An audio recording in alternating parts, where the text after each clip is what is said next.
Hi guys, this is China from Nedia's Jewelry coming at you today with another tutorial on adjustable snap-ins.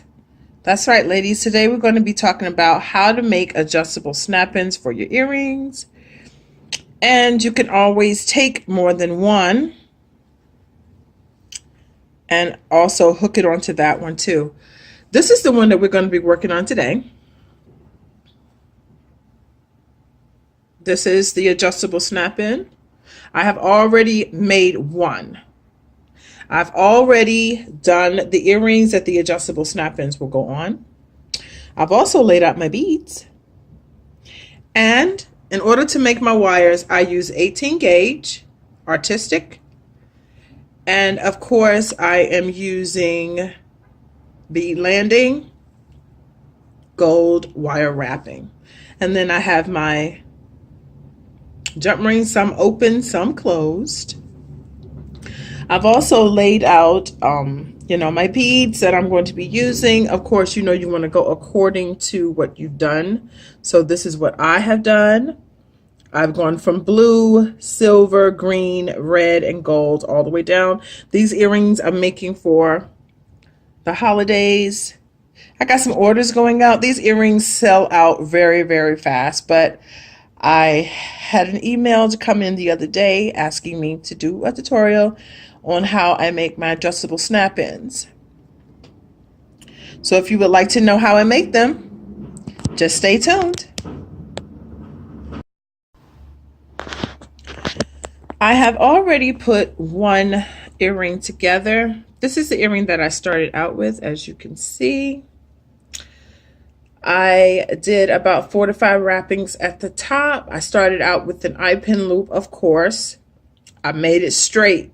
What you see, these loops and spirals and stuff like that, I did that after I had already curled up the end. Then I shaped it. Never shape your wire before your work is done.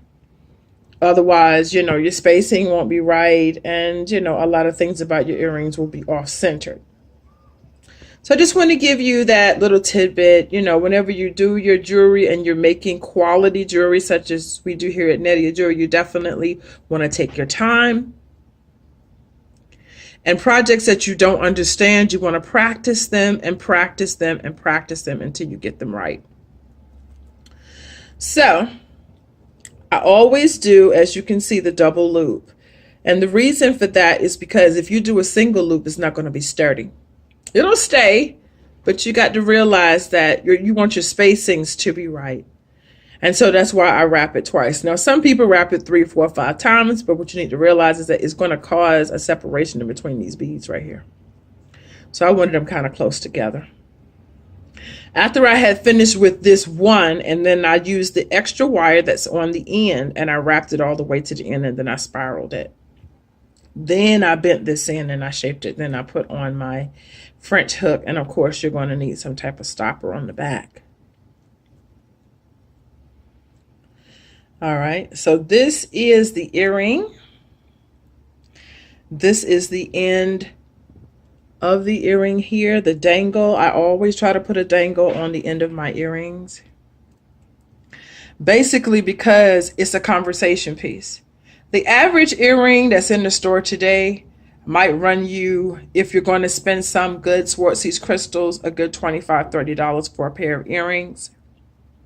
My earrings are not that expensive, but the quality of the work is. And so that's what makes these earrings so unique. You're not going to see these earrings anywhere unless someone just copied what I just did. It's not going to be original. Okay? And so that's why I have no problem with showing people how I make my earrings, because God gave me this gift that I want to share with the world. And I love the rainbow because the rainbow symbolizes the promise of God that he would never again destroy human beings. The rainbow is a symbol of love and peace and unity. So most of the time, my work will reflect that. So if you was wondering, like, why I always have something that's just so colorful, it's just so outrageous. And that's because, I think that's just the best way to be. Original. Over here, you see I have started the second snap in. Like I said, I started with the blue, the silver, the green, the red, and the gold. And then again, I will repeat this pattern all the way down. Now, if you get a little confused, what I always like to do is I like to count how many blues I have, how many silvers I have, how many greens I have, reds I have, and then I'll lay that all out. Because I know once I get down to the end of that, that's going to be the end of the snap in. There's nothing else to do besides put this little dangle piece on the end. All right, and once you do that, then you know your jewelry is completed. I also want to remind you that when you're putting on your French hooks, make sure that you don't put your French hooks on backwards. When I first started making jewelry, I always used to put my French hooks on backwards. And the way that you know they're sitting right is if you hold the earring up and the part of the jewel is sticking in the front and the hook is in the back, then you know that you're right on the money with what it's supposed to look like and how it's supposed to be. All right. So let me just give you that little bit of information, because a lot of times when I would watch these videos, the ladies that were doing the jewelry really weren't clear about how to put your French hooks on so that your earrings won't turn in the wrong direction. But like I said, ladies, it's all in trial and error. Okay. So just take your time. If you make a mistake, you can always cut it off, start over again. Okay. Start over again as many times as you need to. All right. I did not make my first pair of earrings perfect the first time. They fell apart and everything like that until I realized that my work wasn't finished. Even though it was good work, the work wasn't finished. My loops weren't closed. My pins weren't together. And then another thing I want to let you ladies know is that you've got to have a flush cutter. Now, these cutters that I have right here, I got them from Walmart. They might have been $3 to $5. But these are the ones that cut flush so that you don't have any type of jagged edges when you're cutting the ends. Okay, because if not, like this is your regular cutter here that I normally just use just to cut little ends off, of stuff like this. It really doesn't matter. This little wire right here, and this right here, when I'm cutting off chains, I'll use this one. But when I'm doing something like this, and I know that if I'm selling it to a client and this little piece right here could be jagged, it could catch on people's hair, it could catch on your skin, that could be a problem. So investing in good tools is the key to making any jewelry, not just the jewelry that I'm making, but your own jewelry perfected. All right, so when I come back, I'll have this wrapped up, and then I'll show you exactly how I put it together with the chain. And when I come back, all these earrings will be completed. All right, so we are back with the finished look. As you can see, these earrings are almost 6.5 inches long. I have hooked my chain on, and of course with the signature heart for Nadia's Jewelry.